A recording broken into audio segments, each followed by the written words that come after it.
మీరు బీఎస్పీ నుంచి సరే మీరు అదే ట్రాన్స్ఫర్మేషన్ కొనసాగించడానికి ఆయనతో విభేదించకుండా పార్టీ కొంత మారిందని డిఎస్పీ పార్టీ అయితే పెట్టారు. మరి డిఎస్పీ పార్టీ నుంచి మళ్ళీ ఈ ఎస్సీ ఎస్టీ బీసీ ఒక ఉద్యమం వస్తుంది. ఈ ఉద్యమం చేయాల్సినటువంటి అవసరం ఏంది, ఎందుకు వచ్చింది, అసలు ఈ ప్రజలకు అసలు ఏం ప్రాబ్లమ్స్ ఉన్నాయని మీరు గుర్తించారు? ఈ 1,00,000 కిలోమీటర్లు ఏంటి? తెలంగాణకి కావాల్సింది ఏంటి అంటే తెలంగాణ రాష్ట్ర సాధన కోసం అన్ని పార్టీలలో ఉన్నటువంటి అగ్రవర్ణాలు ఒకటై అణగారిన వర్గాల శక్తిని కూడా తీసుకొని ఒక తెలంగాణ రాష్ట్రాన్ని సాధించడం జరిగింది. ఇప్పుడు వచ్చిన తెలంగాణ మలిదేశ తొలిదేశ నాకు తెలియదు, కానీ ఇప్పుడు వచ్చిన తెలంగాణ ఇది ఫక్త్ feudal capitalistic Telangana.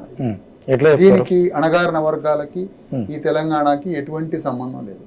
Any geographical డిమార్క్ చేసే ఏ ఉద్యమమైనా భారతదేశ స్వాతంత్రం కానీ తెలంగాణ రాష్ట్రం కానీ లేకపోతే మరో రాష్ట్రంలో ఒకటి రాష్ట్రం విడిపోవడం ఇలాంటివన్నీ కూడా అక్కడ ఉన్న అప్పర్ కాస్ట్లే జనరల్ గా అక్కడ ఉన్నటువంటి ఫ్యూడల్స్ పక్కన ఉన్న ఫ్యూడల్స్ తో పొలిటికల్ వారియర్ గా వాళ్ళు ఇద్దరి మధ్యలో ఉండేటువంటి రాజకీయ ఆధిపత్య పోరులో వాళ్ళు జాగ్రఫికల్ గా విడిపోతారు. దానికి నీళ్లు నిధులు నియామకాలు పేర్లు పెట్టచ్చు, అనేక పేర్లు పెట్టచ్చు. కానీ రావాల్సింది ఏంటి, ఇక్కడ ఉన్నటువంటి అప్పటిదాకా శతాబ్దాలుగా ఇంకా చెప్పాలంటే యుగ యుగాలుగా భూమికి సామాజిక గౌరవానికి ఆర్థిక విముక్తికి రాజకీయానికి ఎటువంటి చోటు లేనటువంటి ప్రజలు వాళ్ళు తెచ్చుకోవాలి రాజ్యాన్ని.